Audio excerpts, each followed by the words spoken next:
Chapter 22. Days of Delight and Nights of Fear. Tom was famous once again. The old people loved him, and the young people wished that they were like him.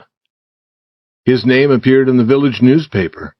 There were people who believed that he might someday become President of the United States, if he escaped hanging.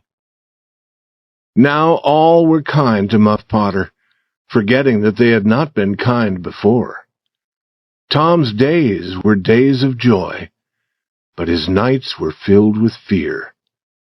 Indian Joe was in all his dreams. Poor Huck felt the same. His name had not been called in the meeting house. Because Indian Joe had run away, Huck's story was not needed. But Huck was afraid that his part in the story might be told. Huck no longer trusted any human being, because Tom had broken their agreement. Every day Muff Potter's thanks made Tom glad that he had told his story. Every night he wished that he had not opened his mouth. Sometimes Tom was afraid that Indian Joe would never be caught. At other times he was afraid that Indian Joe would be caught. He felt sure that he could never be safe again until Indian Joe was dead and he had seen the dead body. Indian Joe had not been found. The slow days passed. With each day, Tom became a little less afraid. Chapter 23. Dead People and Spirits. There comes a time in every boy's life when he wants to hunt for gold and silver that pirates have put deep in the earth. This desire suddenly came to Tom. He tried to find Joe Harper, but failed. He tried to find Ben Rogers, but Ben had gone fishing. Then he met Huck Finn. Tom took him to a place where they could be alone, and he explained. Huck agreed. Huck always agreed to do anything that would require time but not money. He had no money, but much time. "Where?" said Huck. "Almost anywhere." "Do you mean that there's money in the ground everywhere?" "No, it is in very special places, Huck. Sometimes on islands, sometimes in old boxes under the end of a dead branch of an old tree, but mostly under the floor in a house where the spirits of the dead gather." "Who puts it there?" "People who take it away from other people." "Why do they put it in the ground? If I were rich, I'd spend the money and enjoy it." "I would too, but these people are different." "Do they never return to get it?" "Nope. They think that they will, but they forget where it is, or they die." "How are you going to find it, Tom? Where will you look?" "We tried hunting for gold on the island when we was pirates. I know where there's a house full of spirits, and there are old trees with dead branches everywhere." "Is there gold and silver under every dead branch?" "No, that would not be possible." "How do you know which one to choose?" "Choose all of them." "Tom, we shall be working all summer." "What is wrong with that? We might find $100 or valuable stones like diamonds. How'd you like that?" Huck's eyes were shining. "Give me the $100 and you can have the valuable stones like diamonds." "Have you ever seen a diamond, Huck?" "I do not remember that I have." "Kings have diamonds, and I've heard that some of them are worth $1 or more. Kings have hundreds of them." "I do not know any kings, Tom."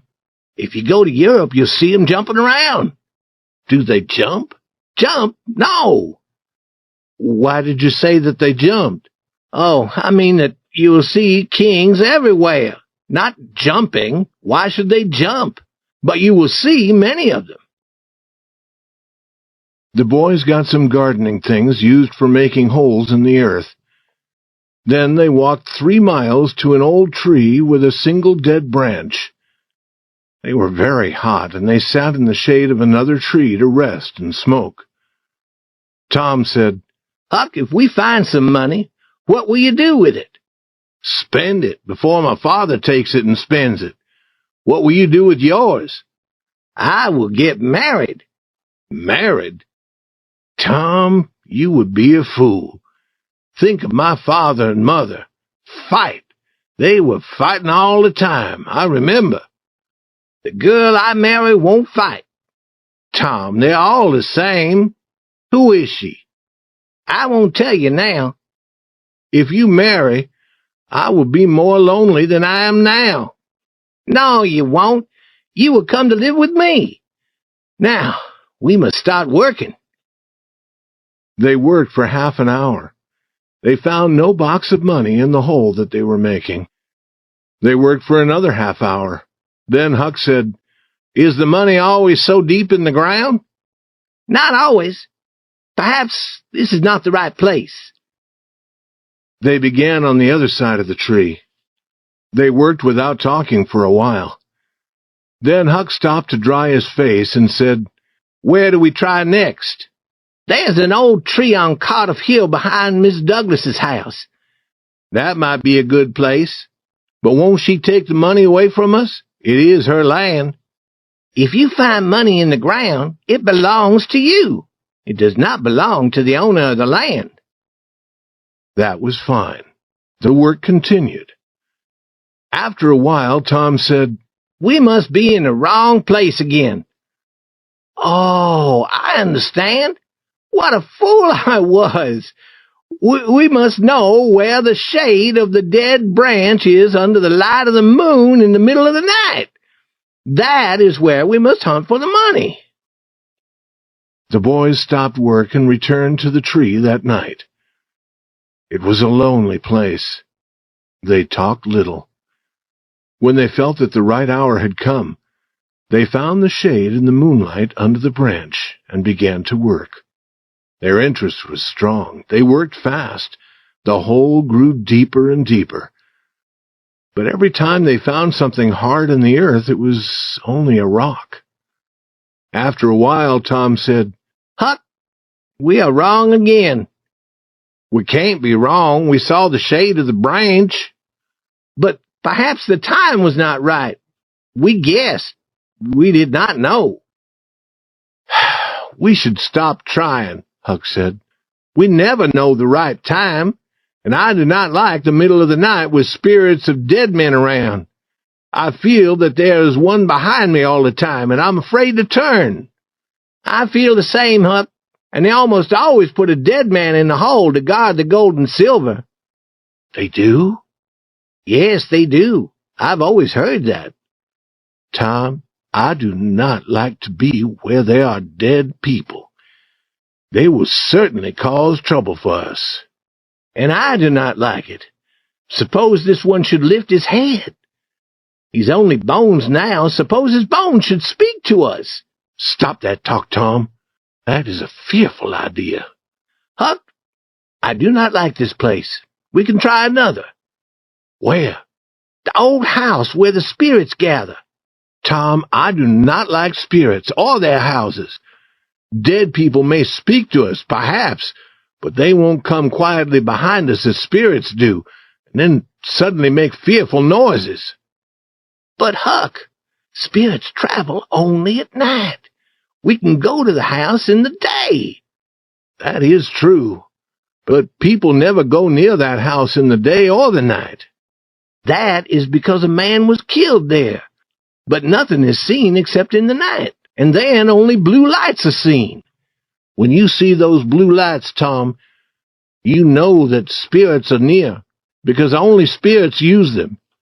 I agree to go to the house if you want to, but I do not think that it is safe."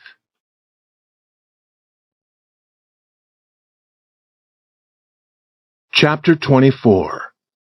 Sleeping Spirits, a Box Full of Gold. On Saturday, soon after noon, the boys met at the dead tree. They smoked and talked in the shade. Then they worked a little at their last hole. They had no great hope, but Tom said that people sometimes stopped working when they had almost found the box of gold. Then another person came and with very little work discovered it. However, they failed to find anything, but they felt that they had done everything that was possible. When they arrived at the old house, they were first afraid to go in. It was completely quiet there under the hot sun, and very lonely. Then they went without any noise to the door and looked in, shaking with fear. They saw a room with an earthen floor. There was a place where a fire had been built, windows without glass, and dust was everywhere. They entered. They did not dare to speak. Their ears were ready to hear any small sound. Their legs were ready to carry them quickly outside again. Soon, their fear became less. They looked around with interest. Then they wanted to look at the room above. They found nothing up there and were starting to go down when— "Be quiet!" Tom's voice was shaking. "What is it?" Huck asked, becoming white with fear. "There! Hear it?" "Yes. We must run. We can't move. They're coming toward the door." The boys were on the floor, looking down into the room below through holes, sick with fear, waiting. 2 men entered. Both boys had seen one of the men in the village. He seemed to be very old. He had long white hair hanging around his shoulders and much white hair growing on his face. It seemed to the village people sad that he could neither hear nor speak. The other man was a stranger. He was wearing very old clothes. His face was not pleasant. He was talking as they entered. The 2 men sat on the ground with their backs against the wall. "No," said the other man. "I've been thinking about it. I do not like it. They will catch us." "You fool," said the man who was believed not to be able to hear or speak. "You are afraid." The boys were now shaking with fear. This man was Indian Joe. Joe said, "We were not caught before." "But that was different." "They may catch us here in this house," Joe said. "I wanted to leave here yesterday, but those boys were playing on Cardiff Hill. They would have seen us." Those boys were Tom and Huck. They were shaking again. What would have happened to them yesterday if they had come to this house? They wished that they had waited a year before coming. The 2 men had brought some food, and they began to eat. After a while, Joe said, "When it is dark, go home. Wait there until you hear from me. I will go into the village once again. Then we will do the job we planned. And then we will run, far away. Now, I need sleep. You stay here as a guard." He was soon asleep, and then the guard, too, was soon sleeping. The boys took a long, thankful breath. Tom said, "Now's our chance. Come." Huck said, "I can't. I would die if they opened their eyes." He would not move, and Tom started to leave alone. But the old floor made so much noise that he stopped, almost dead with fear. Slowly time passed until the sun was going down. Indian Joe sat up and called the other. He said, "It is almost time for us to be moving. What shall we do with our money? Shall we leave it here until we're ready to run? 600 silver dollars is heavy to carry. We can put it in the ground, deep." His friend agreed. He went to the place where the fire had been built, raised one of the big stones from the earthen floor, and took out a big bag of money. The boys began to forget their fears. $600 would make 6 boys rich, and they knew where Indian Joe was putting it. Indian Joe was in a corner making a hole in the ground with his knife. The boys did not dare to speak, but they looked at each other often. These looks were easy to understand. Their meaning was, "Oh, how glad we are now to be here." They heard Indian Joe's knife strike something hard. "Look here," he said. "What is it?" asked his friend. "It is an old box," Joe said. "Help me lift it." "No, I have broken it open." He put his hand in the box and then brought it out again. "Man, this is money." The two looked at the handful of money. It was gold. Now the men found the gardening things that the boys had been using and had placed in another corner when they came into the house. Using them, they started to work. They soon had the box out of the earth. It was not large, but it had once been very strong, with iron bands to hold the wood together. "There are thousands of dollars here," said Indian Joe. "Now it won't be necessary to do that job in the village," said the other. Indian Joe said, "You do not understand. I am not doing that job only for money. Wrong was done to me, and I am going to pay them for it. I need your help. Go home until I tell you to come." "What do we do with this money? Put it in the ground again?" "Yes."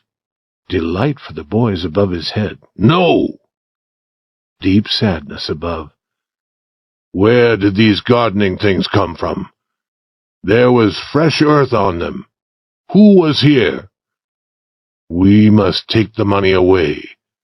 I have a good place for it. At the number 2 place, under the cross." "It is nearly dark enough to go." Indian Joe went from window to window, looking out. Then he said, "Who could have come here? Do you think they are in the room above us?" The boy's breath stopped. Indian Joe put his hand on his knife and started to go up. The boys could not move. Their strength was gone. They heard Joe coming. Then they heard the sound of breaking wood, and Joe fell to the ground. "No people are up there," his friend said. "They saw us coming and they ran. They thought that we were spirits or devils, and they are running yet." Soon the two men went out of the house, with the box of gold and the bag of silver dollars. Tom and Huck watched them through the holes in the wall. But would the boys follow? No. They were happy enough to get away from the house with no broken bones, and then return to the town. They did not talk much. They decided to watch in the town for Indian Joe and then follow him to the number 2 place. Tom had a fearful thought. "Indian Joe said that he would pay wrong with wrong. Was he talking about us, Huck?" Feeling suddenly weak, Huck almost fell to the ground. Chapter 25. Doubts. The adventure of the day troubled Tom's dreams that night. 4 times he had his hands on that gold. 4 times he opened his eyes and discovered that he had nothing. In the early morning, as he was in bed thinking of his great adventure, it all seemed strangely far away. It might have happened in another world or in a time long past. Then the thought came to him that the great adventure itself must be a dream. The amount of money was too big to be real. He had never seen as much as half $100 before. He decided to find Huck and let Huck talk. He would ask Huck no questions. If Huck did not speak of the adventure, then Tom would know that it had been a dream. Huck was sitting on the edge of a boat with his feet in the water. He seemed very sad. "Hello, Huck." "Hello yourself." No words for a minute. "Tom, if we had not put our gardening things in that corner, we would have that money." "It was not a dream. It was not a dream. But I almost wish that it was." "Dream. If Indian Joe had found us, you would know that it was not a dream. I have had dreams about him all night." "We must find him, find the money. We must find his number 2 place. Perhaps it is the number of a house." "No, Tom. The houses in this town do not have numbers." "Perhaps it is the number of a room in a public house for travelers. Those rooms have numbers." "Oh, that is the answer. There are only 2 public houses here. We can quickly learn about number 2. "You stay here, Huck, until I return." Tom was gone half an hour. He learned that in one public house a well-known young man lived in room number 2. But in the other public house, number 2 was always closed. No person seemed to know much about it. However, a light had been seen in the window the night before. "That is Indian Joe's number 2, Huck." "I think you're right, Tom. Now what will you do?" "Let me think." Tom thought a long time. Then he said, "I would tell you. The door of number 2 opens on a little street at the back of the house. We must wait for a dark night. Then we shall try to get in. But if you see Indian Joe, follow him. And if he does not go to that number 2, it can't be the place." "I'm afraid to follow him alone, Tom." "It will be night. If I see him and if it is dark, I will follow him. I promise. He might be going straight to that money. You must not weaken, Huck, and I won't." Chapter 26. Number 2. Huck as guard. They waited 3 nights. The 4th night was dark enough. The public house was closed at a late hour, but Tom and Huck were near. Indian Joe had not been seen. No other person had been seen in the street behind the house. The 2 adventurers moved quietly toward the door in the darkness. Huck stopped to remain as a guard, and Tom went forward. Then there was a long wait.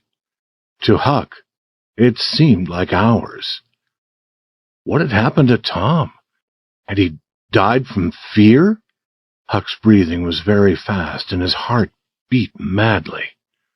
Suddenly, Tom came rushing out. "Run! Run for your life!" They never stopped running until they were at the other end of the village. There stood an old building, now not used. As they entered, rain began to fall heavily. "Huck, it was fearful. I tried and tried to open the door, and then suddenly it opened without effort. I stepped into the room and, Huck, I almost stepped on Indian Joe's hand." "No." "Yes. He was there, asleep on the floor, drunk, I believe.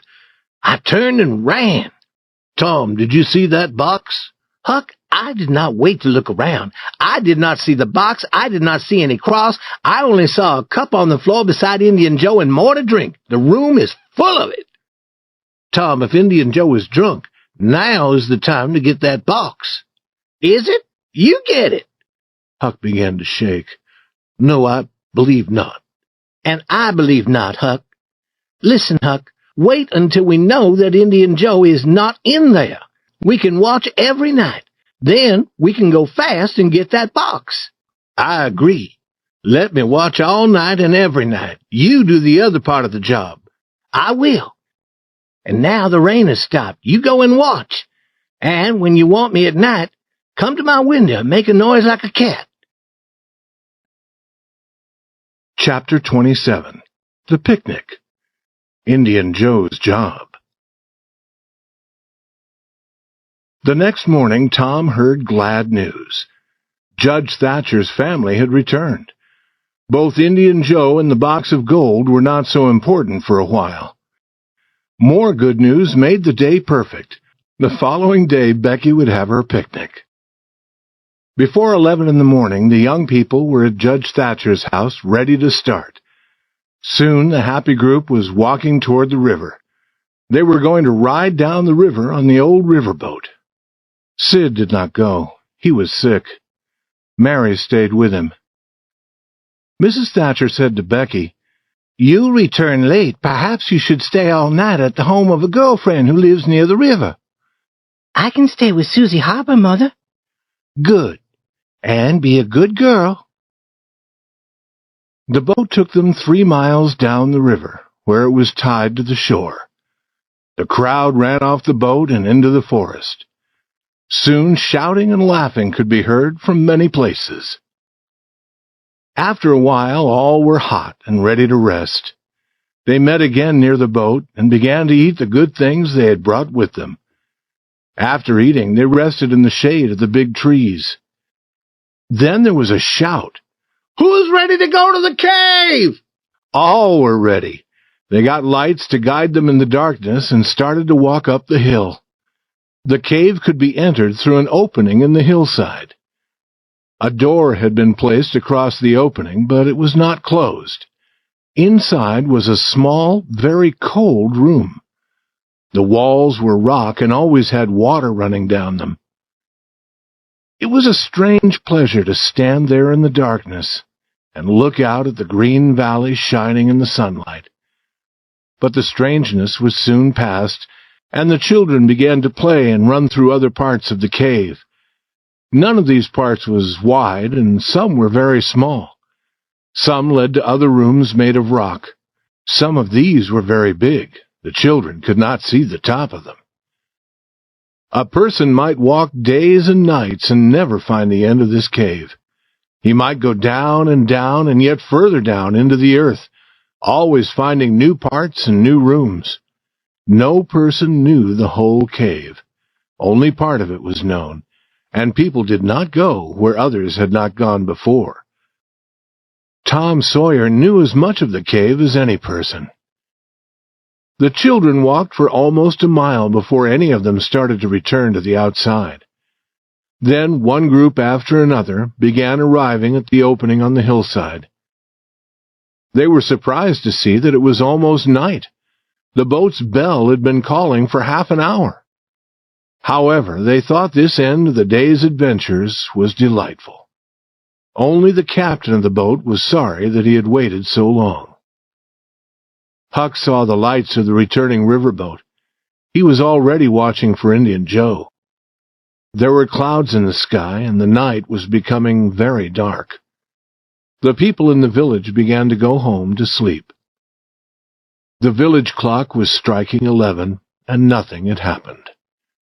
Huck also began to think of sleep.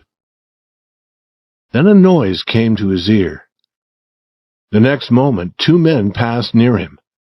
One was carrying something. It must be that box. Should he call Tom? No. The men would carry away the box, and it would never be found again. He would follow them. Without shoes, as usual, Huck moved as quietly as a cat. The men went toward the river, and then, turning, went up Cardiff Hill. Passing the house of an old man named Jones, they arrived at the top of the hill. There, among the trees, they could not be seen. Huck stopped, listened, but heard no sound except his own heart. He knew that he was not far from the house of Mrs. Douglas, an old lady who lived alone. Then, very near, he heard a voice. It was Indian Joe. He said, "There are lights. It is late, but she is not alone." "I can't see any lights." That was the other man. Huck's heart was cold. This was the job Indian Joe had talked of? Mrs. Douglas had often been kind to Huck. Perhaps these men were planning to kill her. He wished that he had dared to run to the house and tell her, but the men would catch him. "Look from here," said Indian Joe. "Now do you see the lights?" "Yes, forget the job." "Forget it. I have told you before. You can have her money. I do not want it. But her husband put me in jail. Then he died. I can't hurt him, but she is living yet." "You must not kill her." I will not kill her, but I am going to cut her face, and that hurts a woman more than killing. You will help me, or I will kill you. And if I must kill you, I will kill her too. Then she can't tell who killed you. If we must do it, then do it now. No. Wait until the house is dark. Huck knew that all would be quiet, and the quiet would be more fearful than the talk of killing. Very, very carefully, he moved down the hill. When he dared, he began to run. He arrived at Mr. Jones's house and beat on the door. Mr. Jones and his 2 strong sons opened a window and looked out. What is that noise? Who are you? What do you want? Let me in, quick! Who are you? Huckleberry Finn. Quick, let me come in. Huckleberry Finn, indeed. Is that a name to make me open a door? But let him come in, boys. What does he want? Please never tell that I told you, were Huck's first words. I would surely be killed, but Mrs. Douglas has been a good friend to me. I want to tell you. Speak, said the old man. We will never tell, boy. 3 minutes later, the old man and his sons, carrying guns, were going up the hill. Huck went only part of the way. Then he stopped behind a large stone and listened. Suddenly he heard the guns and a cry. He waited for nothing more, but ran down the hill as fast as his legs could carry him. Chapter 28. The old man reports. Hope begins to weaken. The next day was Sunday. In the very early morning, Huck called gently at the old man's door. Please, let me come in. It's only Huck Finn. That name will open this door night or day, boy. These were strange words to the boy's ears. He could not remember hearing any so kind and pleasant before. The door was quickly opened, and he entered. Now, boy, I hope that you're hungry, 'cause as soon as the sun comes up, we'll have something hot to eat. We hoped that you would come here again last night. When I heard the guns, I ran. I ran for 3 miles. I came now because I want to know what happened. I came before daylight because I did not want to meet those men, living or dead. They are not dead, boy. We are sorry for that. They heard us coming, and they ran. And then we went down to the village to get help.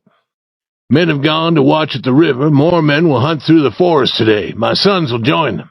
I wish we had seen those 2 men. Could you see them in the dark? I can tell you about them. One is a man that you have seen in the village. He has long white hair, and he can't hear, and he can't talk. Then he told about the other man's face and clothes. When his sons had gone, Mr. Jones asked Huck why he had followed the men up the hill. Huck told, after much thought, that one man was Indian Joe. But he did not tell about the box of money. Soon people began coming to the house, and Huck went where they could not see him. Mrs. Douglas was among the first to come. She came to thank Mr. Jones for saving her from being hurt by the men. You should not thank me," he said. "There's another person who did more to help you, but he does not want thanks." All the people in the village went to church early that day. They wanted to talk about the 2 bad men. The 2 men had not been found, and nothing had been learned about where they had gone. Leaving the church, Mrs. Thatcher walked behind Mrs. Harper. She said, "Is my Becky going to sleep all day?" "Your Becky?" "Yes, she stayed with you last night, I believe." "No." Mrs. Thatcher stopped suddenly. She seemed ill. At that moment, Aunt Polly joined them. She said, "Good morning, Mrs. Thatcher. Good morning, Mrs. Harper. I suppose that my Tom stayed with Fred or Joe last night without telling me, and now he is afraid to come to church." Mrs. Thatcher seemed more ill than before. She moved her head saying no. "He did not stay with us," said Mrs. Harper. Her face showed surprise and a little fear. Aunt Polly also showed fear. "Joe Harper," she said, "have you seen my Tom this morning?" "No." "When did you see him last?" But Joe could not remember. People had stopped moving out of the church. The story traveled quickly among them. Children were questioned. No child could remember seeing Becky and Tom on the returning riverboat. It was dark then. No person had thought of counting the group. A young man now said that Tom and Becky might be lost in the cave. Mrs. Thatcher closed her eyes tightly. Aunt Polly began to weep. Within 5 minutes, bells were ringing and all the people were gathering. What had happened at Mrs. Douglas's house was not important now. In half an hour, 200 men were going either by river or by road toward the cave. Through the long afternoon, the village seemed dead.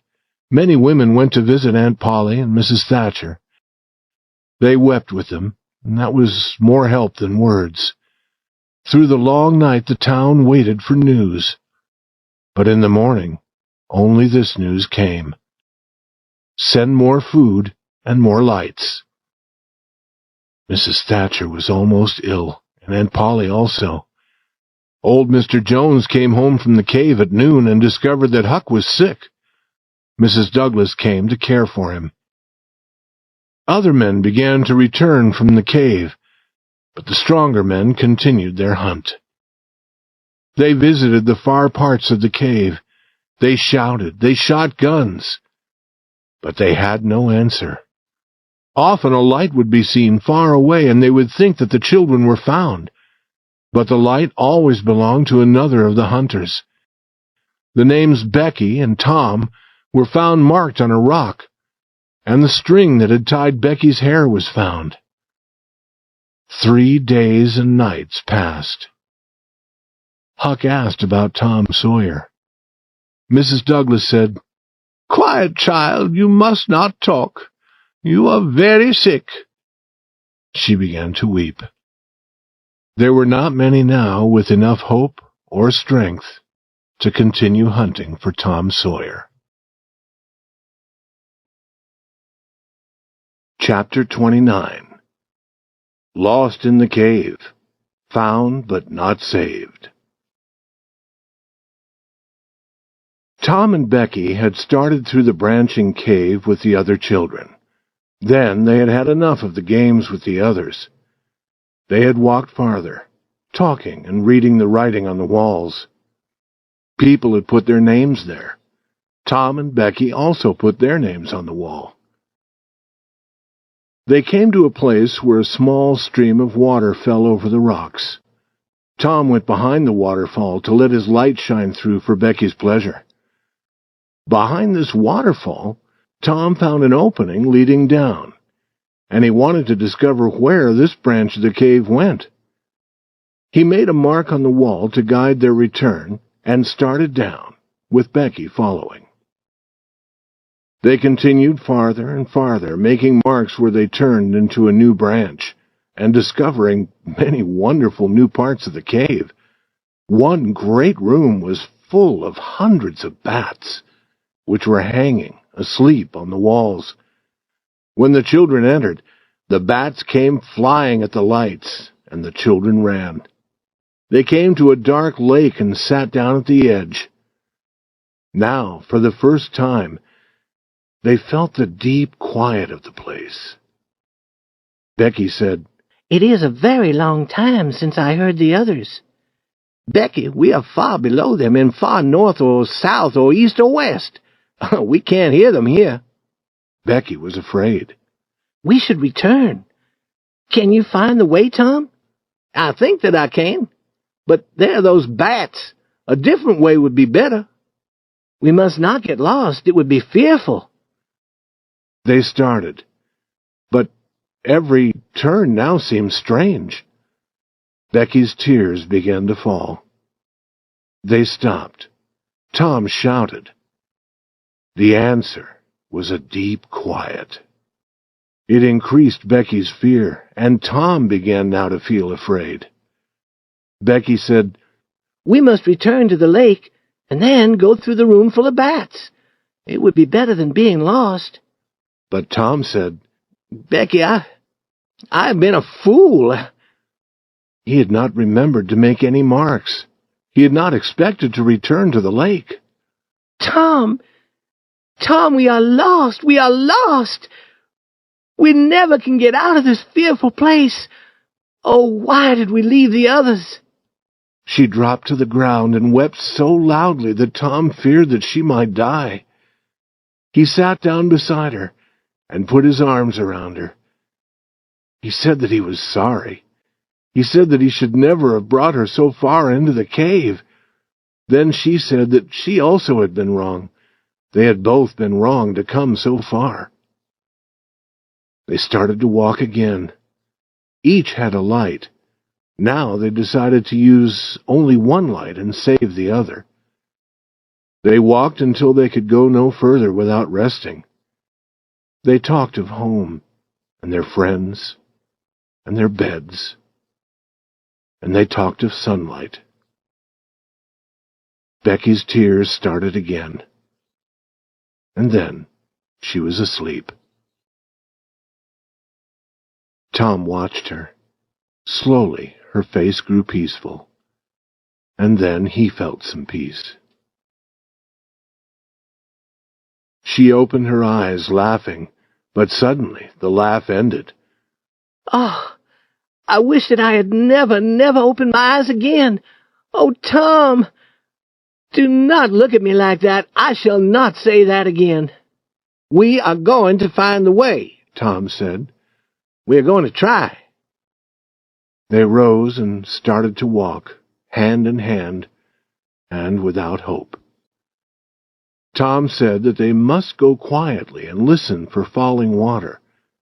They found it, and sat down to rest again. Becky said, "Tom, I'm very hungry." Tom had saved a piece of the picnic cake. He took it from his pocket and divided it. They had cold water to drink. After eating and drinking, Becky was ready to move again. But Tom said, "Becky, I must tell you, our light is almost finished. We must stay here, where there is water." Again Becky wept. Then a new thought came to her. "Tom, they will hunt for us. Perhaps they are hunting for us now. When would they discover that we were not with the others? On the boat?" "It'll be dark on the boat, but your mother will know that you have not come home." Now Tom learned that Mrs. Thatcher did not expect Becky to return home that night. Then their last light failed and darkness was complete. Becky wept a long time in Tom's arms. Neither knew how long she wept. Then both opened their eyes in the darkness and knew that they had been sleeping. Again, they did not know how much time had passed. Tom said that it might be Sunday. It might be a day later. But Becky would not talk. Her hopes were gone. The hours passed. They were hungry again. Tom had saved most of his share of the cake. He divided it. Then they heard a sound like a distant shout. Tom answered. It came again. They started moving carefully towards it. But they arrived at an edge of rock where the floor fell away. They could go no further. They listened. The distant shout was now more distant. And then they did not hear it again. They returned to the place where they had water to drink. Time passed. After sleeping again, when they opened their eyes, they thought that another day must have passed. They were very hungry. Now Tom had a new idea. The cave had many small branches near them. Tom decided to learn about them. That would be better than sitting and doing nothing. He had some string in his pocket. He tied an end of this to a rock near the little waterfall. Then he and Becky started to walk carefully away. They let the string fall behind them. It would be a guide for their return. After 20 steps, they came to a hole in the rock floor. Tom went down on his knees and felt below. Then he put his hands and his head as far as possible around the corner to look. At that moment, a human hand holding a light appeared from a rock not far away. Tom shouted. At once, a body followed the hand. It was Indian Joe. Tom could not move because of fear. He was deeply thankful to see Indian Joe run away. He did not tell Becky what he had seen or why he had shouted. They returned to the waterfall. But after another long wait and another sleep, Tom decided to try moving again. They were very hungry now. He thought that perhaps a week had passed. Becky was not strong enough to go with him. She asked him to return often. She also asked him to return when all hope was gone and to hold her hand until she died. Tom promised. He kissed her. Then, with the string in his hand, he started on his hands and knees through one of the openings in the rock. He was sick with fear, and he had no hope.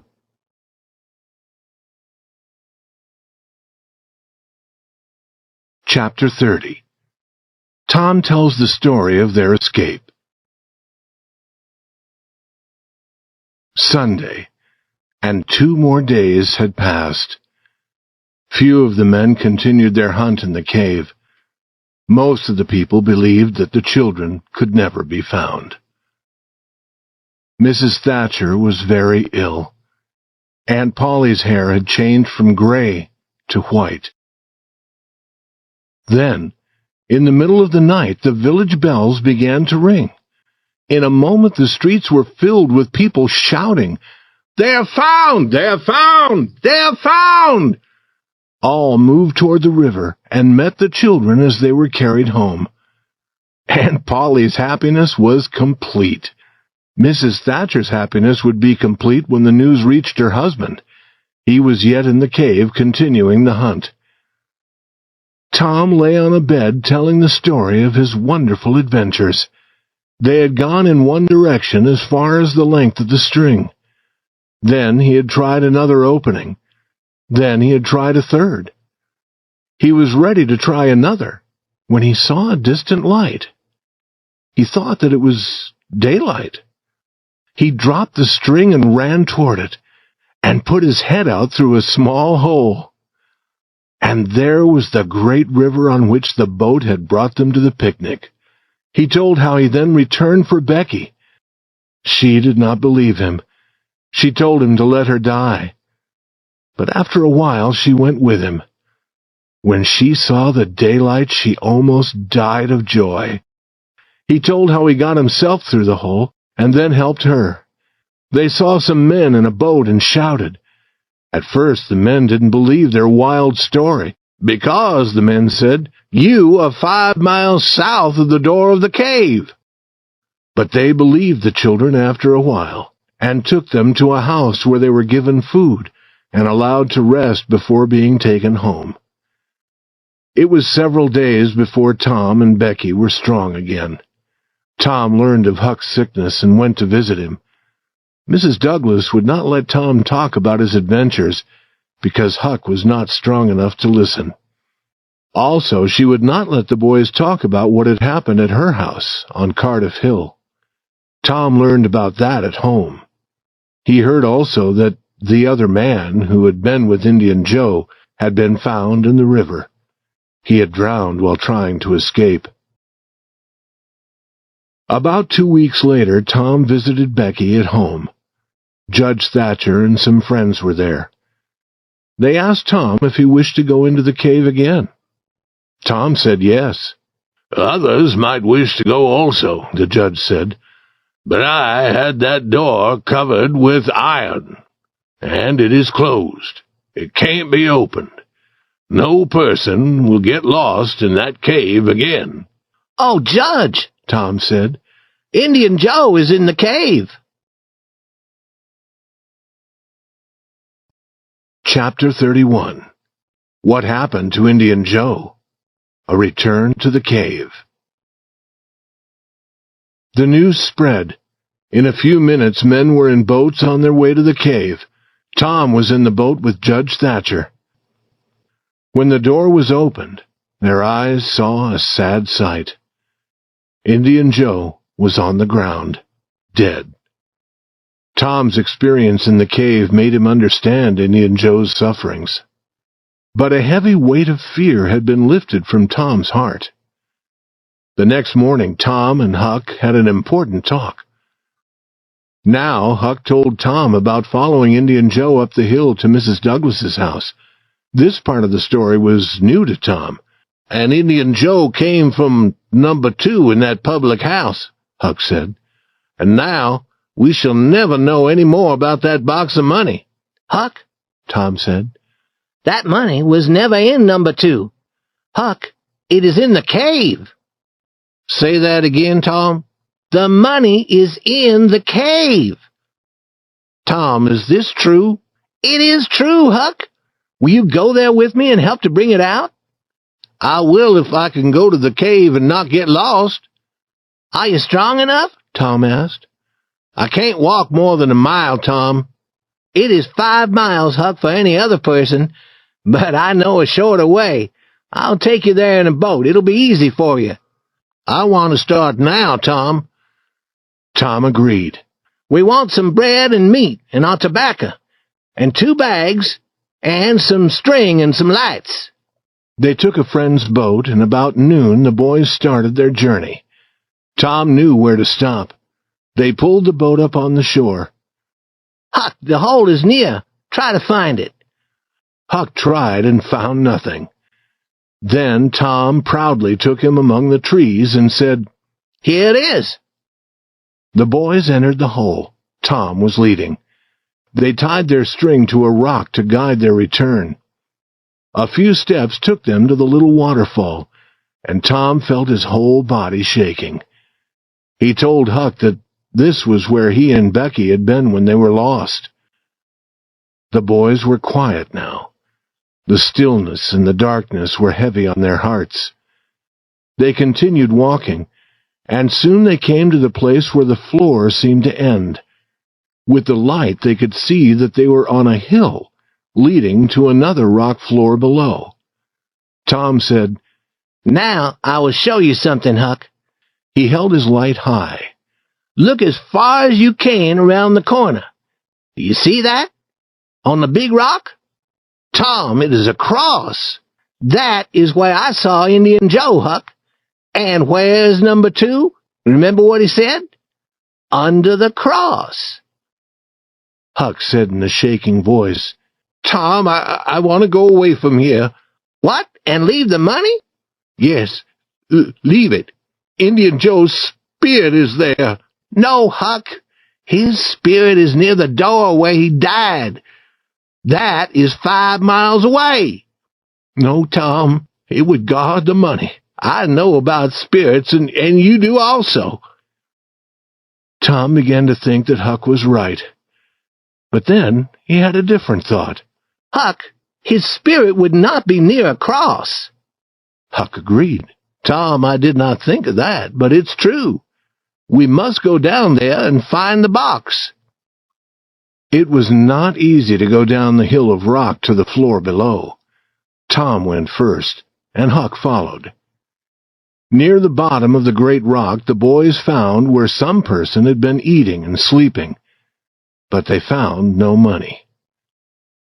Then Tom took his knife and used it to turn over the earth behind the great rock. The knife touched wood. "Huck, you hear that?" They pulled away some stones and some old boards. Behind these there was an opening under the rock.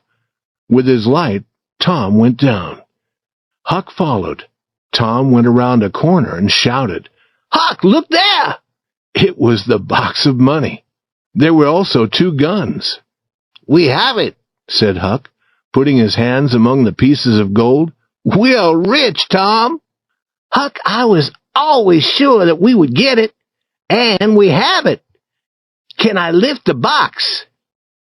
He could lift it, but he could not carry it. They put the money in their 2 bags and carried it up from the hole under the rock. "Now we want the guns," said Huck. "No, Huck, leave them there. We'll return and use them some other time. I think it is late, and I am hungry. We can eat and smoke outside in the boat." After eating and smoking, they returned up the river. It was dark when they arrived at the edge of the village. "Huck," said Tom, "we would take the money to Mrs. Douglas's house. I know a place near there to leave it tonight. Tomorrow morning we can count it and divide it, and then we can find a place in the forest where it'll be safe. You wait here now and watch it. I'm going to get Benny Taylor's little wagon." He soon returned with the wagon. They put the bags of money in the wagon and started toward Cardiff Hill. Near Mr. Jones's house, they stopped to rest. Mr. Jones came out. "Who is there?" he said. "Huck and Tom Sawyer." "Come with me, boys. They're all waiting for you. Let me pull your wagon. It is very heavy. What do you have in it? Nothing of value, I'm sure of that. Boys will always work for things of no worth. Hurry now." The boys wanted to know why they should hurry. "You will learn when you arrive." Soon they were entering Mrs. Douglas's house, leaving the wagon near the door. All the important people of the village were there. The Thatchers were there, the Harpers, Aunt Polly, Sid, Mary, and many more. All were dressed in their best clothes. Tom and Huck were covered with earth from the cave. Aunt Polly's face was red when she saw Tom's face and clothes. Mrs. Douglas took the boys to a bedroom and said, "Wash and dress now. Here are new clothes for both of you. Come and join the others when you are ready." Chapter 32. Mr. Jones's Surprise Fails. Huck said, "Tom, we could run away. We could go through the window." "Why do you want to run away?" "I can't join that crowd, Tom." "Oh, that is nothing to be afraid of. I will take care of you." Sid appeared. "Sid, why are all these people here?" "Old Mr. Jones has a surprise." "But it won't surprise many people. Most of us know it already." "What is the surprise, Sid?" "It is about Huck following Indian Joe and the other man to this house. But it won't be a surprise. You'll see." He laughed. "Some person told about it." Tom said, "You told. There is only one person in this town who would destroy a good surprise. You. Now go away, or I'll throw you out of this room." Some minutes later, Huck and Tom were eating at a big table with the others, when Mr. Jones stood up to speak. He told the story about Huck. It was true that it did not seem much like a surprise, but people tried to seem surprised. Mrs. Douglas thanked Huck again and again. She said that she would give Huck a room in her house and send him to school, and that later she would give him money to start a business. Tom said, "Huck won't need it. He is rich." People tried not to laugh. Tom said, "Huck has money. Perhaps you do not believe it, but he has. I can show you." He ran outside. "What is Tom doing now?" said Aunt Polly. "I never can understand that boy." Tom entered carrying the heavy bags. He opened them and let the yellow gold fall out on the table. "What did I tell you?" he said. "Half is Huck's and half is mine." All looked. None could speak for a moment. Then they asked Tom to explain. It was a long story, but it was full of interest. When Tom finished, Mr. Jones said, "I planned a surprise for this evening, but this surprise makes mine seem very small." The money was counted. There was more than $12,000. Some of the village people owned land and were much richer than Tom and Huck, but none had ever before seen so much money at one time.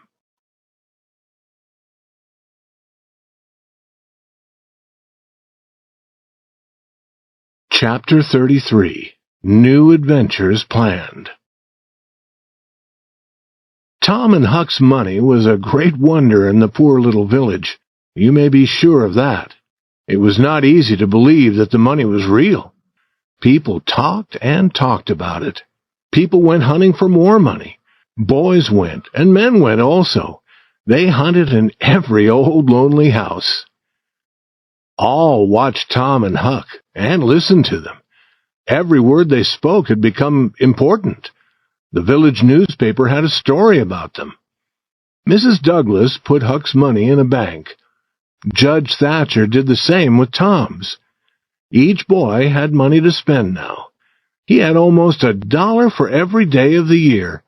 In those days, $1.25 a week was enough to buy a boy's food and clothes and to pay for his schooling.